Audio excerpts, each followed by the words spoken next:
ओम विश्वाणदेव सवितर्दुतान् परासु यद्भद्रं तन्नयासु। ओम भद्रं कर्णेभिः शृणुयाम देवा भद्रं पश्येमाक्षिभिर्यत्राः स्थिरैरङ्गैस्तुष्टुवांसस्तनूभिर्यशेमहि देवहितं यदायुः।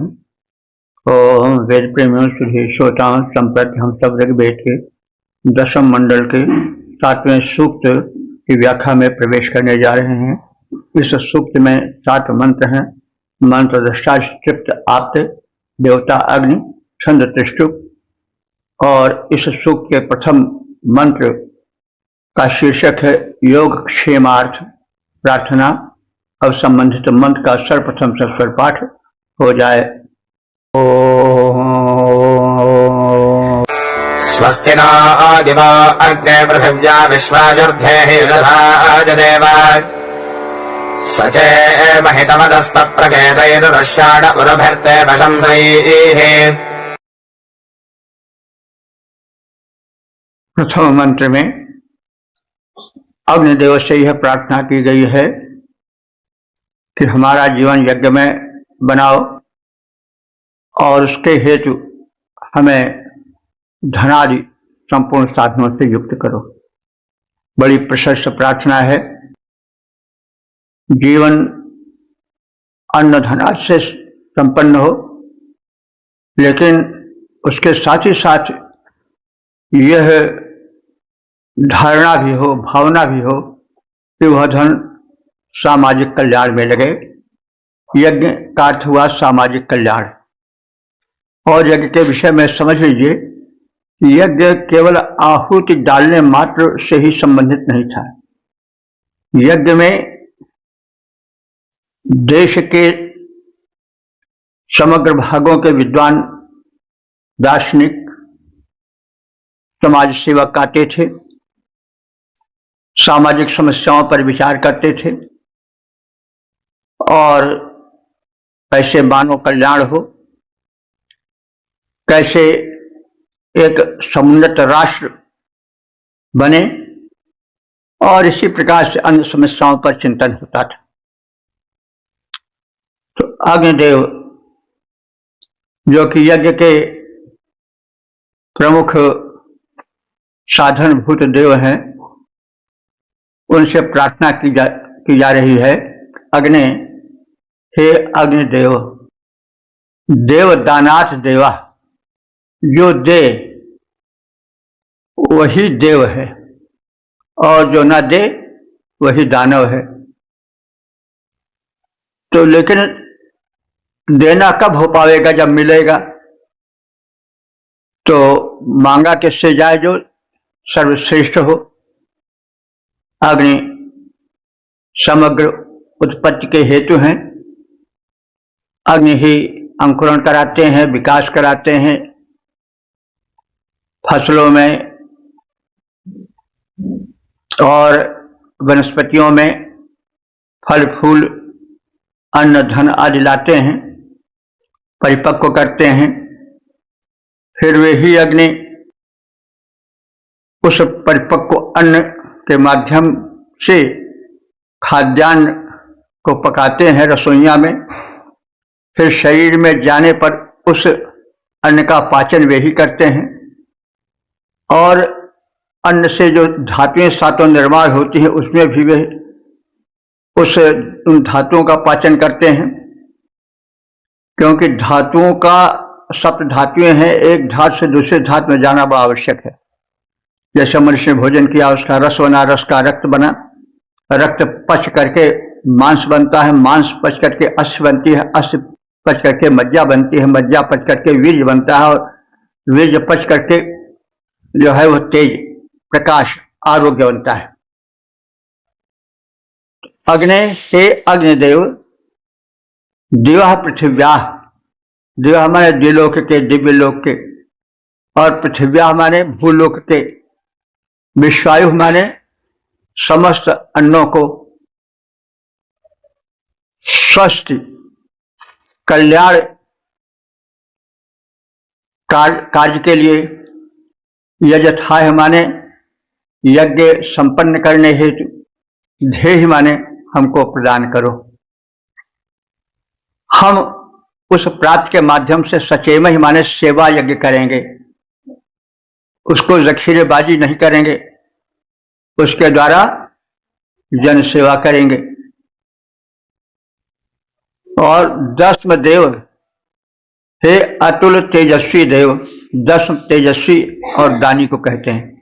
हे दस्म देव, हे अतुल तेजस्वी देव अग्नि, प्रकेत, प्रकेत कहते हैं ज्ञान को, प्रकेत ही माने ज्ञान द्वारा, उर्वी माने व्यापक रूप से, संशय ही माने प्रशंसनीय रक्षा साधनों से, पुरुष माने रक्षा करो, पुरुष व्यापक रूप से रक्षा करो। हे दिव्य लोक, हे दिव्य अग्निदेव, दिव्य लोक और भूलोक से हमारे यज्ञ के निमित्त संपूर्ण अन्न और कल्याण के साधन प्रदान करो। हे दर्शनीय दिव्य देव, अपने प्रशंसनीय संरक्षण साधनों द्वारा हमारा संरक्षण करो। हे अग्नि देवता दिव्य, स्वर्ग के भूख के अन्नों को लाओ। हे अग्नि देवता दिव्य, स्वर्ग के भूखे अन्नों को लाओ, यज्ञों के निमित्त ला करके यज्ञ हमारा सफल कराओ। मंगल करो प्रदान, विघ्न के जाल जलाओ, अपने सक्षम संरक्षण साधन से रक्षित हमें बनाओ। ओ 10, 7, 2 देवता अग्नि शीर्षक अग्नि स्तुति के हेतु और संबंधित मंत्र का सर्वप्रथम सत्तर पाठ हो जाए। इमा अग्ने पतयस्त्वभ्यं जाता गोभिरश्वैरभिगृह्णन्ति राधाः यदा ते मर्तो अनुभोगमानट्वसो दधानो मतिभिः सुजाता।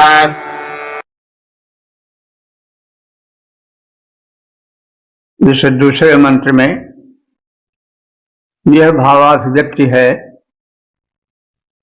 कि हम उपासक गण उपासना करते हैं, गुणगान गाते हैं अग्निदेव के, और उनसे धन धान्य अश्वधन आदि पाते हैं।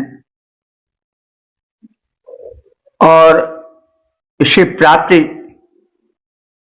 से संपन्न हम सब अग्नि देवता का स्मरण कर उनको हृदय में धारण करते हैं, क्योंकि प्रयोजन होता है भाई, जिससे प्राप्ति होती है उसका ध्यान होना आवश्यक है। और सुर नर मुनि की यही रीति, स्वार्थ लाग करें सब प्रीति, किसी से कुछ मिले नहीं तो फिर क्यों उसकी ओर लोगों का ध्यान जाएगा। यह यथार्थ है, यह कि हम कुछ नहीं चाहते, यह सत्य नहीं है। अब कोई ऐसे रहे होंगे, यह प्रायः ये अभिव्यक्तियां मध्यम युग की हैं। संतों महात्माओं ने जब देखा कि देश पर मंडरा रहा है संकट, हिंदुत्व और भारतीय संस्कृति संकट में है, देश का इस्लामीकरण हो रहा है और उसमें धन का लोभ बड़ा प्रबल है और उसे दे करके लोग धर्म परिवर्तित कराते थे। हिंदुत्व संकट में था, सनातन अपने डूबने के कगार पर जा रहा था। तो उस समय जो समाज के सुधारक कवि विचारक आदि थे, उन्होंने धन को निम्न श्रेणी में रखा और कहा कि चाहो न सुजत सुमत संपत्ति कछु, रिधि सिद्धि विपुल बड़ाई, हेतु रहित अनुराग राम पद बढ़े अनुदिन अधिकाई। यह उस युग विशेष की अवधारणा है, लेकिन वैदिक सनातन धर्म में कुछ न चाहने की बात नहीं कही गई है। हम सब कुछ चाहते हैं जो शुद्ध हो, जो संपन्न करने वाला हो। लेकिन इसके पीछे आप सुनते देखते आए होंगे कि जखीरेबाजी की भावना नहीं है, समाज सेवा की भावना है। क्योंकि जब धन होगा तभी तो हम अपना भरण पोषण करने के साथ ही साथ समाज कार्य कर पाएंगे, सुपात्रों की सहायता जिन्हें दी जानी चाहिए उनको कुछ दे सकेंगे, लोक कल्याण कर सकेंगे। तो इसी भावना की अभिव्यक्ति की गई है। हे अग्निदेव, इमा मतयः, मतयः माने स्तुतियां, इमा माने ये स्तुतियां तुभ्यम जाता, तुभ्यम माने तुम्हारे लिए, अस्तोतु मुखात जाता, स्तुतिकर्ता के मुख से पैदा हुई, यानी स्तुतिकर्ताओं ने तुम्हारे लिए स्तुतियां की हैं। गोभी अश्वई, हमें गोभी माने गोधन द्वारा, अश्वई माने अश्वधन द्वारा हमारा कल्याण करो। राधा माने संपत्तियों को प्रदान करो। राध शब्द कहते हैं समृद्धि को, संपत्ति को। इसी से राधा बना होगा कि वो कि समृद्धिदायिनी है और संपन्न करने वाली हैं। तो राध माने धन होता है, संपत्ति होती है। तो हे अग्निदेव, हमें राधा माने संपत्तियां प्रदान करो। मर्ता माने मनुष्यों को धनादि तुम देने वाले हो। मत भी माने स्तुतियों द्वारा दधाना, तुम्हें हम धारण करते हैं अपने वाणी में, अपने हृदय में, अपने स्वरों में, यानी स्तुतियों द्वारा तुम्हें स्मरण कर हृदय में धारण करते हैं। तो हे अग्निदेव, ये स्तुतियां तुम्हारे निमित्त की गई हैं। तुमने हमें गायों और अश्वों समेत विपुल धन प्रदान किया है, इसलिए तुम्हारी प्रशंसा की जाती है, क्योंकि तुम बहुत बड़े दानी हो। कृपण की कोई प्रशंसा नहीं करता है, दानी की प्रशंसा करते हैं। तो हम तुम्हारी प्रशंसा तुम्हारे दान संबंधी गुणों के कारण करते हैं। जब तुम हम मनुष्यों को उपभोग योग्य धन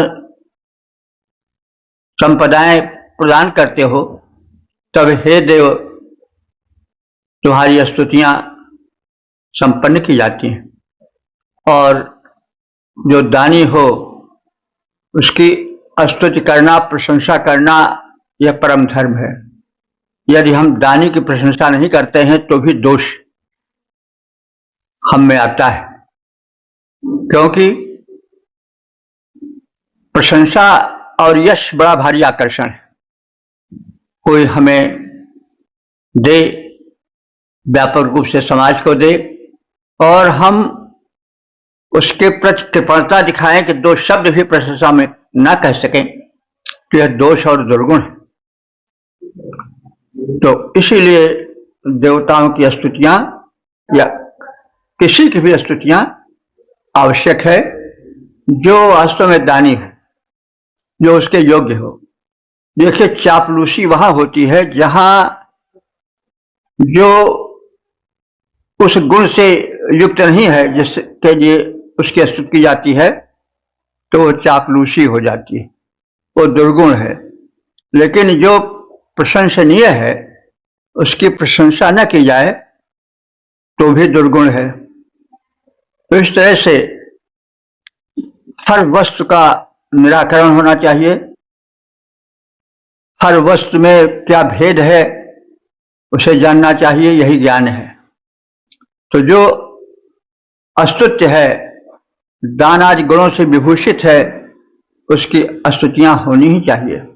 और इसी भावना को ध्यान में रख के कहा जा रहा है कि हे अग्निदेव, तुम हमें सब कुछ देते हो, उपभोग्य वस्तुएं देते हो, और हम तुम्हारी स्तुतियां संपन्न करते हैं। और इस प्रकार से जो लेन देन है वह चलता है, और यही लेन देन तो जीवन है। तुमने गो अश्व समेत हमें धन संपत्तियां की हैं प्रदान। तुमने गो अश्व समेत हमें धन संपत्तियां की हैं प्रदान, इसलिए हुई हैं स्तुतियां, है हुआ तुम्हारा यशोगान। जब जब तेरे द्वारा हमको उपभोग संपदा दी जाती, तब तब हे वैभववान देव प्रार्थना तुम्हारी की जाती। ओ 10, 7, 3 देवता अग्नि शीर्षक अग्नि के प्रति अनन्य भक्ति भाव। अब संबंधित मंत्र का सर्वप्रथम सस्वर पाठ हो जाए।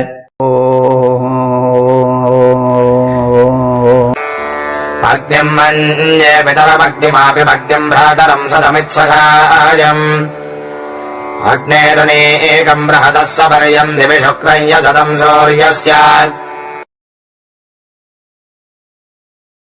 इस तीसरे मंत्र में उपास्य देव भगवान अग्निदेव से निकट के संबंध जोड़े गए हैं और उनकी उपासना की महत्ता और स्वरूप का कथन किया गया है। अग्निम, हे हित में आगे रहने वाले तेजस्वी देव अग्नि, पितरम मन्ने, मैं तुम्हारा भक्त तुमको पिता मानता हूं। आपिम, आप ही कहते हैं बंधु को, मैं तुम्हें बंधु मानता हूं। बंधु का अर्थ हुआ कि जो बांधे रहे, तो जो संबंध होते हैं निकट के, वे एक दूसरे को परस्पर बांधे रहते हैं, इसलिए बंधु है। तो बंधु का व्यापक अर्थ होता है। भाई से उसका क्षेत्र बड़ा है, तो तुम हमारे बंधु तुल्य हो अथवा बंधु हो। भ्रातरम, तुम हमारे भाई हो। सदम इत माने सदैव, सखायम माने मित्र बने रहते हो। सपर्यम माने सेवा, तुम्हारी सेवा उपासना हम सब किस रीत से करते हैं, जिस रीत से शुक्र माने तेजस्वी, दिव्य सूर्य से द्विलोक में विद्यमान सूर्य की उपासना करते हैं। तो हे अग्निदेव, हम तुम्हें अपना पिता मानते हैं, बंधु मानते हैं, भाई मानते हैं और चिर सहचर मानते हैं।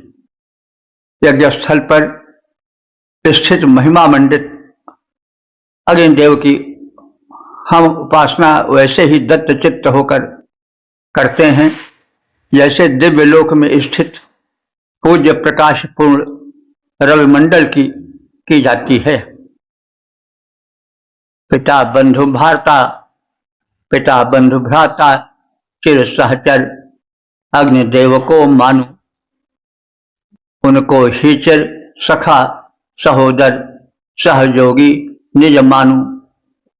महिमा मंडित अग्निदेव की पूजा करता वैसे मैं, महिमा मंडित अग्निदेव की पूजा करता वैसे, प्रभा पूर्ण रविमंडल की जन पूजा करते जैसे।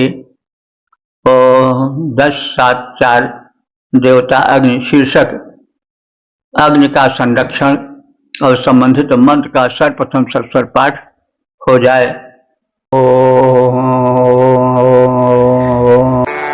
सिद्धा अग्ने धियो अस्मे सनत्रेर्यन्द्राजसेदमः नित्यहोता ऋता वासरोहिदश्वः पुरक्षर्जभिरस्मा अहभिर्वाममस्तु।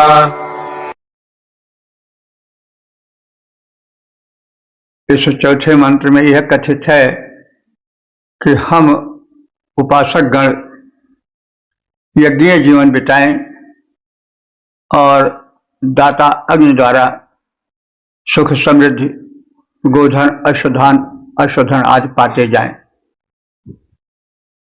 असमें हमारी धिया माने बुद्धियां अथवा अस्तुतियां, सिद्धा माने सिद्ध हुई हैं या सिद्ध हों, सनुत्री और वे फलदायिका बने। ऋतावा माने सत्यनिष्ठ,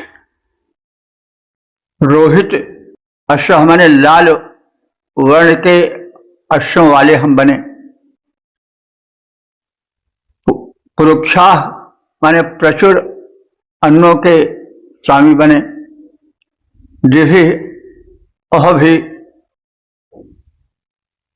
दिव्य कहते हैं समृद्धि, अह माने दिन, तो दिव्य अह भी माने समृद्धि के दिनों में। वामम माने सुंदर, स्वीकरणीय धन धान्य आदि को प्राप्त करके तुम्हारी उपासना करते रहें। हे अग्निदेव, हमारी प्रार्थनाएं, बुद्धियां अभीष्ट प्राप्ति में हमारी सहायक सिद्ध हों। यह कैसे होगा जब हमारी बुद्धि दुरुस्त रहेगी, शुद्ध रहेगी और कर्तव्यनिष्ठ रहेगी, कर्मशील रहेगी। तो देवों को बुलाने वाले हे अग्निदेव, तुम हमारी यज्ञशाला में स्थिर रहकर हमें संरक्षण देते रहो और तुम्हारे सानिध्य में हम यज्ञमय जीवन बिताते रहें। यज्ञमय जीवन का अर्थ हुआ वह जीवन जो परोपकार में लगे, परहित में लगे, लोकहित में लगे। तो यज्ञ का अर्थ यह तो होता ही है कि वेदी में अग्नि प्रज्वलित कर आहुतियां डालें, वातावरण का शोधन करें। इसके साथ साथ यज्ञीय जीवन का अर्थ हुआ कि हमारा जीवन परोपकार के लिए हो। आहुति अग्नि में अपने जीवन को जला देती है, इसलिए कि उससे पर्यावरण शोधित हो। तो अपने जीवन को आहुति बना दो, समाज हित में और लोक हित में उसे लगा दो, जीवन को आहुति बना दो। हम यज्ञ में जीवन बिताएं और इस स्थिति में लोहित यानी लाल रंग के अश्वों और प्रचुर वैभव के स्वामी बने रहें और हमारे समृद्धि के दिनों में तुम्हें हमारे द्वारा हवनीय द्रव्य प्राप्त होते रहें। बड़ा स्पष्ट है कि हम देवोपासक रहें, नास्तिक न रहें, उनके प्रति कृतज्ञ रहें, क्योंकि उनके द्वारा चाहे अग्नि हुए, चाहे वायु हुए, चाहे जल हुए, हम जीवन पाते हैं। धरती भी माता है, उनकी गोद में हम रहते हैं।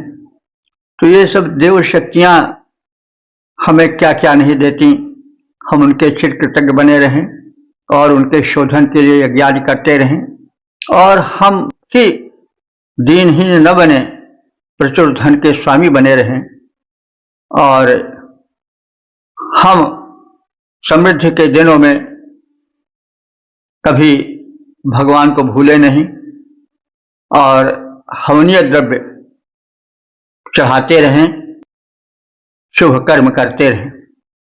जो समृद्धि परम आवश्यक है, क्योंकि दीन जीवन में संसार विमुख हो जाता है, जुड़ जाते नए रिश्ते, अगर जर पास होता है, टूट जाता गरीबी में जो रिश्ता खास होता है। तो वरम वरम सिंह गजेंद्र सेवितम न बंधु मध्य धनहीन जीवनम। तो जंगल में हिंसक पशुओं के मध्य रह लेना ठीक है, लेकिन भाई बिरादरी में दर्द जीवन बिताना ठीक नहीं है। तो ये भावना मूलतः वेदों की है। कर्मशील जीवन हो, उद्यमशील जीवन हो, साथ साथ समाज सेवी जीवन हो, यही जीवन आदर्श जीवन है। हे देवों के आवाहक, हे अग्नि देवता पूज्य हमारे, रहें यज्ञशाला में हरदम, हम जीवन यज्ञ गुजारें रहें यज्ञशाला में हरदम हम जीवन यज्ञ गुजारें। दे अभीष्ट स्तुतियां हमको, दे अभीष्ट स्तुतियां हमको, अश्व विपुल वैभव हम पाएं सुखमय सुखमय दिनों में तुम्हें न भूलें। आहुतियां हम तुम्हें चढ़ाएं तो दीर्घ सांस न ले ही दुख, सुख साई नहीं भूल। ओ 10, 7, 5 देवता अग्नि शीर्षक जनहित में अग्नि स्थापन। अब सर्वप्रथम संबंधित मंत्र का सत्तर पाठ हो जाए।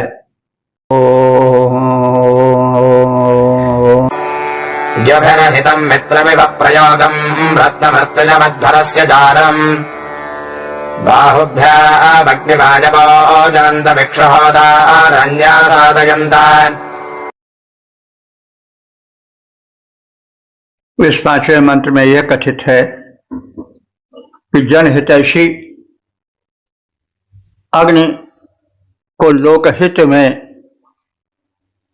यज्ञ वेदी में स्थापित करना चाहिए और यजन कार्य करना चाहिए। यज्ञ कृत्य किसी स्थिति में बंद नहीं होना चाहिए। दिव्य माने तेजों से, हितम माने युक्त, रत्नम माने प्राचीन, अध्वर्ष माने हिंसा रहित यज्ञ के, जारम माने समापन कर्ताओं ने, वृक्ष माने प्रजाओं में, जनहिताय माने लोगों के हित के लिए साधयंत स्थापित किया। मतलब यह है कि वे अग्नि जो कि तेजस्वी हैं, जो कि हित से युक्त हैं, जो कि प्राचीन हैं, क्योंकि अग्निदेव संभवतः सृष्टि की पहली शक्ति हैं, इसलिए वो प्राचीनतम है। अध्वर्ष से बने हुए यज्ञ के परिपूर्ण करता है और इन्हीं उनके गुणों को देख करके जो जनहित करने वाले पुरोधा आदि हैं, यजमान आदि हैं, उन्होंने यज्ञ वेदी में यज्ञ स्थापन के कृत्यों को करते आए हैं और करते रहते हैं। यानी जनहित में यज्ञों का होना परम आवश्यक है।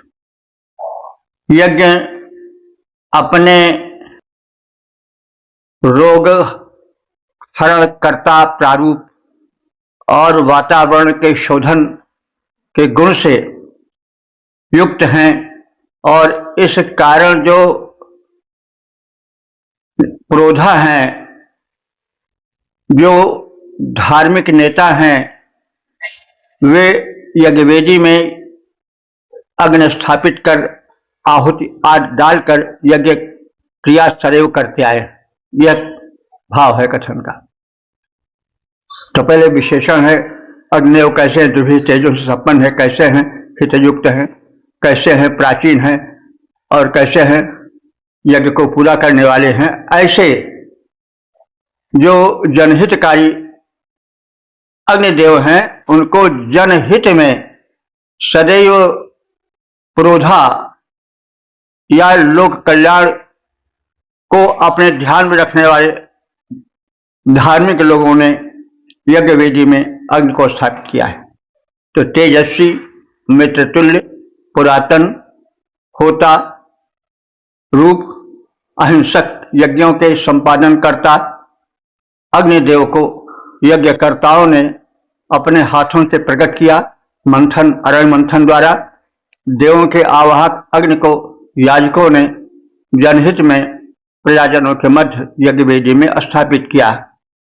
तेजस्वी जो मित्र तुल्य होता यज्ञों में रहते आए, ऐसे शाश्वत अग्निदेव को याजक यज्ञों में प्रकटाए।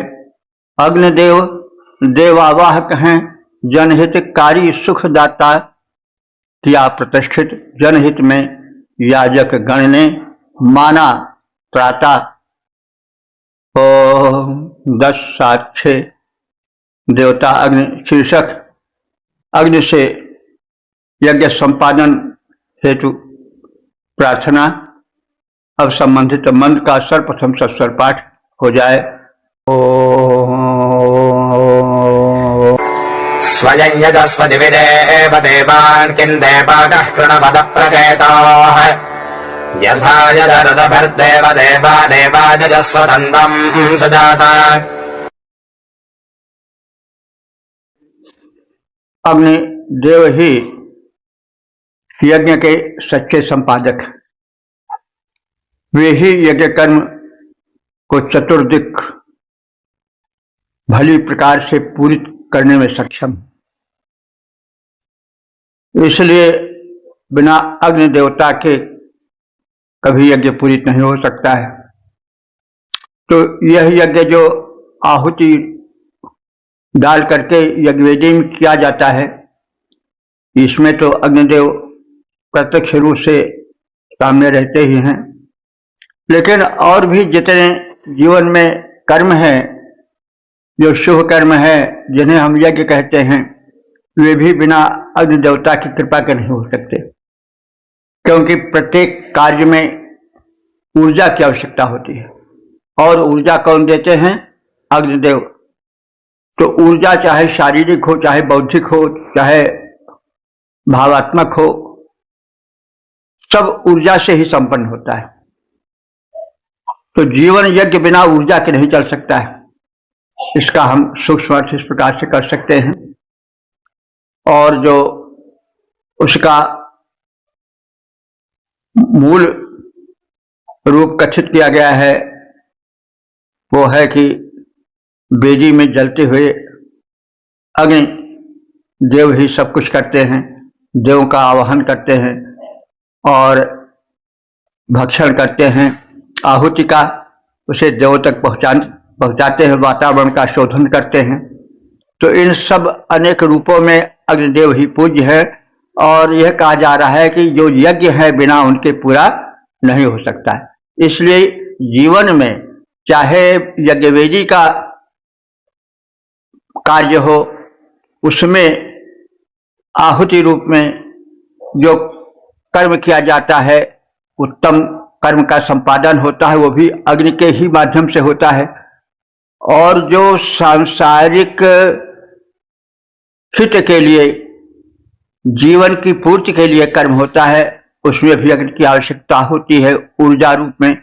और ऊर्जा के प्रदायक, प्रेरक, प्रमुख प्रदानकर्ता अग्नि ही है।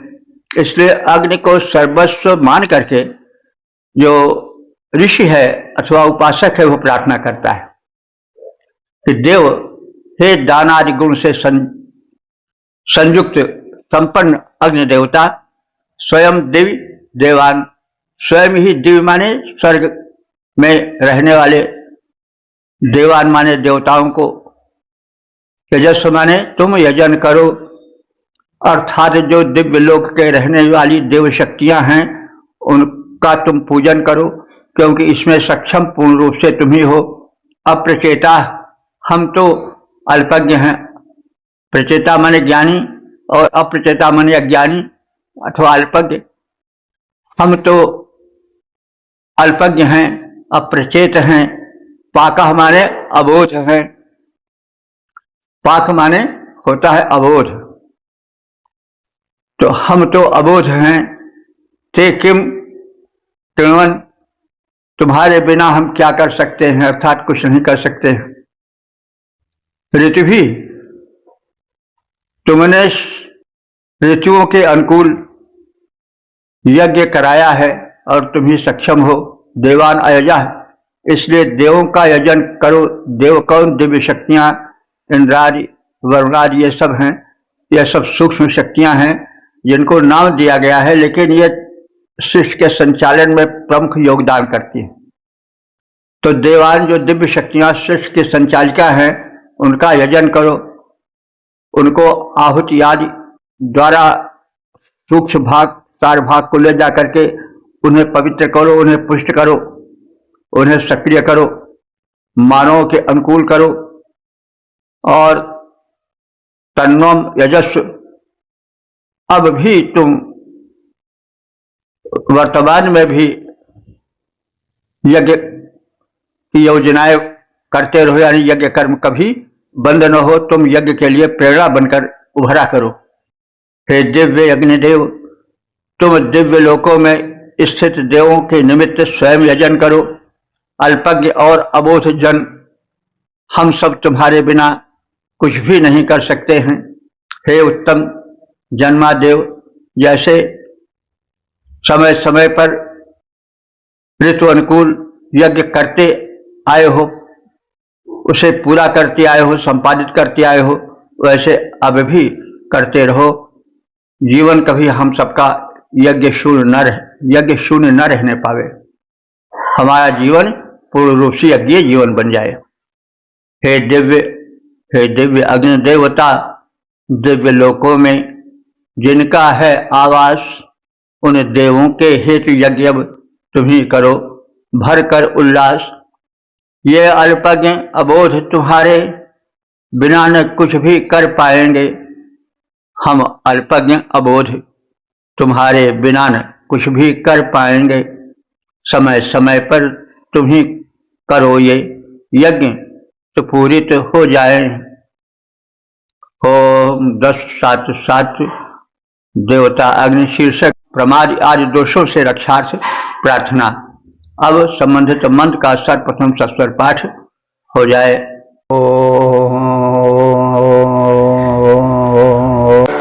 भवानो अग्ने वितोत गोपा भवावजस्कृतनो वजोधाः रास्वागनस्वमहो हव्यदादिन्द्रास्वोदनस्तन्वो अप्रयच्छन्। इस 7वें मंत्र में जो सूक्त के समापन का मंत्र है, उसमें अग्नि देवता से समस्त दोषों को दूर करने, धन धान्य से समृद्ध बनाने और आलस्य रहित जीवन बिताने की और तदहेतु प्रेरणा भरने की प्रार्थना की गई।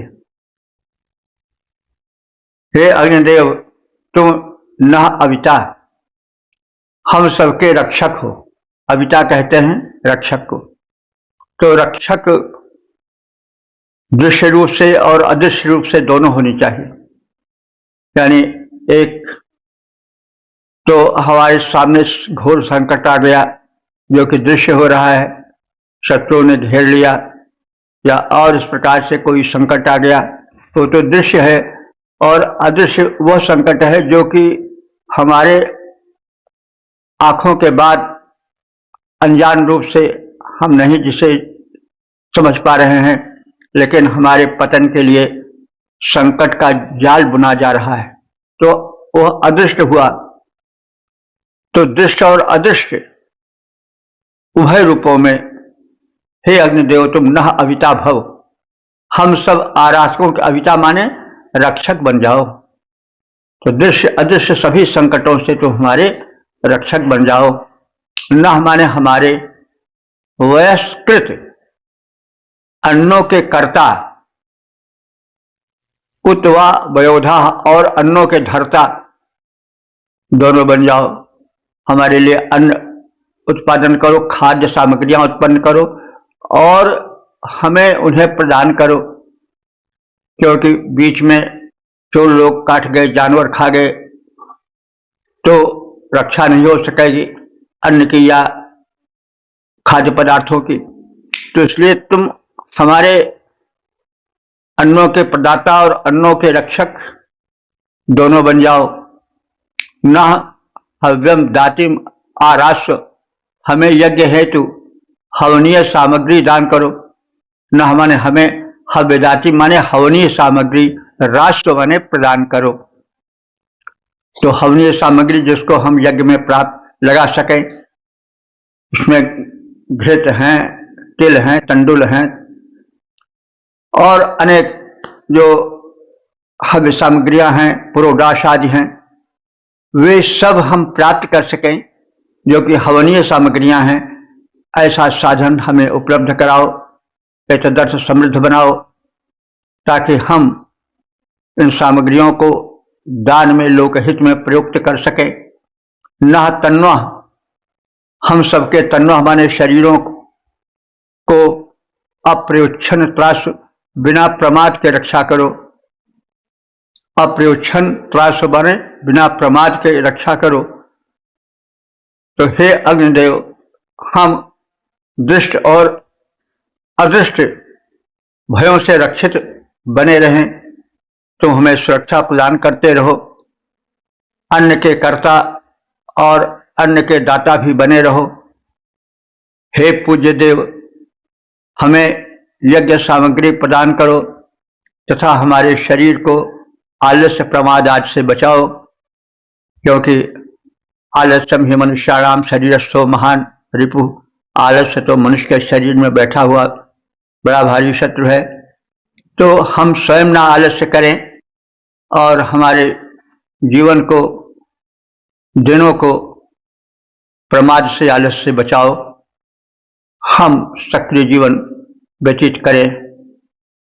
सभी दृष्ट अदृष्ट भयों से रक्षा करो हमारी। अन्नों की उत्पत्ति कराओ, दाता बनो अघारी। पूज्य अग्नि देवता, यज्ञ की सामग्री सब लाओ। काया से आलस्य प्रमादिक सब दोष मिटाओ। इस प्रकार से हम सब ने ऋग्वेद के 10वें मंडल के 7वें सूक्त के 7 मंत्रों का संक्षिप्त ज्ञान प्राप्त किया। अब तक ये जो मंत्र व्याख्यायित हो चुकी हैं उनकी संख्या हो चुकी है 8847। ये भगवत कृपा है, वेद भगवान का वरदान है। और इस सूक्त में अग्निदेव की प्रार्थना है, उनके शक्ति और स्वरूप का चित्रण है, ऊर्जा के पर्याय है अग्निदेव। और जो प्रार्थना पद्धति है उसे हमें, या जो धार्मिक जीवन बिताने की प्रक्रिया है, ढंग है, उसे हमें जान लेना चाहिए। शक्ति तो एक ही है, सर्वत्र व्याप्त है, ब्रह्मांड व्यापी है, लेकिन अलग अलग ढंगों से उसकी उपासना होती है।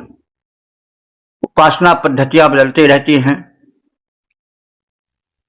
आज की उपासना जो है, हम मंदिर में, मस्जिद में या गुरुद्वारे में या जहां कहीं जाते हैं, वहां एक अलग अलग प्रथाएं हैं। कहीं प्रसाद लेकर के, कहीं कुछ प्रार्थनाएं करके, कहीं किसी प्रकार से अपने ढंग से प्रार्थना करते हैं, पूजन करते हैं। लेकिन आज के प्रार्थनाओं में उस प्रकार की दिव्यता नहीं रहती है जिस प्रकार की वैदिक जीवन में है। वैदिक जीवन में केवल ईश्वर की शक्ति का ही कथन नहीं है, बल्कि उसमें एक यज्ञीय जीवन है, उसके हेतु प्रार्थना है। और ऋग्वैदिक युग की धार्मिक पद्धति को समझने के लिए एक मतलब मानसिक चित्र खींचना पड़ेगा। जैसे यज्ञवेदी में अग्नि उत्पन्न करके संविधाओं से उसे प्रज्वलित किया जा रहा है, वेद मंत्रोच्चारण हो रहा है, उसमें आहुति डाली जा रही है, अग्नि युवा होता जाता है, प्रदीप्त होता जाता है, आहुतियां पड़ती जाती हैं, मंत्रोच्चारण होता जाता है और अग्नि धूम चारों ओर फैलता जाता है। उससे वातावरण शोधन होता जाता है, प्रदूषण मिटता जाता है। साथ साथ उस यज्ञीय जीवन में या याज्ञिक परंपरा में, उपासना परंपरा में सामाजिकता भी थी। तमाम देश के ज्ञानी, विज्ञानी, वैज्ञानिक, दार्शनिक आते थे, सामाजिक समस्याओं पर चिंतन मनन होता था और उपदेश भी होता था। साथ साथ परहित की, लोकहित की भावना ज्यादा रहती थी। परमात्मा से शक्ति याचन किया जाता था, धन धान्य की कामना की जाती थी, क्योंकि वह आवश्यक है। यदि धन धान्य नहीं रहेगा तो मनुष्य स्वयं भूखा रहेगा, तो वह क्या करेगा? छूछ तो को पूछ, छूछ को कौन पूछता है? लेकिन वो धन धान्य पर्याप्त मात्रा में हो, साथ साथ उसकी जखीरेबाजी न हो, उसे लोक हित में बांटा जाए और जीवन को यज्ञ बना लिया जाए। हमारा जीवन परोपकार में जले, हमारा जीवन परोपकार में बीते, लोकहित में बीते, और इसके लिए प्रार्थना की जाती थी। हमें धन मिले, धन का मिलना आवश्यक है, लेकिन धन केवल अपने भोग विलास के लिए, संचय के लिए न हो, वो समाज हित के लिए हो। इसीलिए जगह जगह पर कहा गया है कि शत हस्त समाहत सहस हस्त संकेत, 100 हाथों से बढ़कर कमाओ परिश्रम से, लेकिन 1000 हाथों से उसे बांटो। तो यह याज्ञिक जीवन है और यह उपासना पद्धति थी। लोग आहुति डालने के लिए तत्पर रहते थे। यज्ञशाला में, यज्ञ वेदी में अग्नि देवता प्रकट होते थे, मंत्रोच्चार होता था। इस प्रकार से वातावरण गुंजित हो जाता था और प्रातः काल लोग उठते थे और एक दूसरे से मिलते थे और सामाजिक सौमनस्य की भी वृद्धि होती थी। तो यह जो वैदिक पूजा पद्धति है वो सामाजिक पूजा पद्धति है। कहीं एक स्थान पर जाके कुछ कहने और फिर हमें धन धान्य दो, थोड़ा प्रसाद चढ़ा दिया जाए, यही आज की पूजा पद्धति है। प्रार्थना, प्रसाद चढ़ा देना, फिर हमें ये दे दो, बस इतने तक है, लेकिन सामाजिकता उसमें बहुत कम है। तो जो वैदिक उपासना है उसमें सामाजिकता भी है। सब एकत्र होते थे, सब मिलते जुलते थे और आहुति डाली जाती थी, मंत्रोच्चारण होता था, वातावरण पवित्र होता था और प्रदूषण मुक्त वातावरण बनता था। तो ये लोक सेवा और उपासना का दिव्य प्रारूप है और इसी प्रारूप की स्थापना आज आवश्यक है। तो इस प्रकार से हम वैदिक उपासना के विषय में जानें, समझें, विचार विनिमय करें और उसका प्रचार प्रसार करें, क्योंकि सामाजिकता और लोकहित में यह उपासना पद्धति मतलब अग्रगण्य है, सर्वाधिक मात्रा में उपलब्ध है।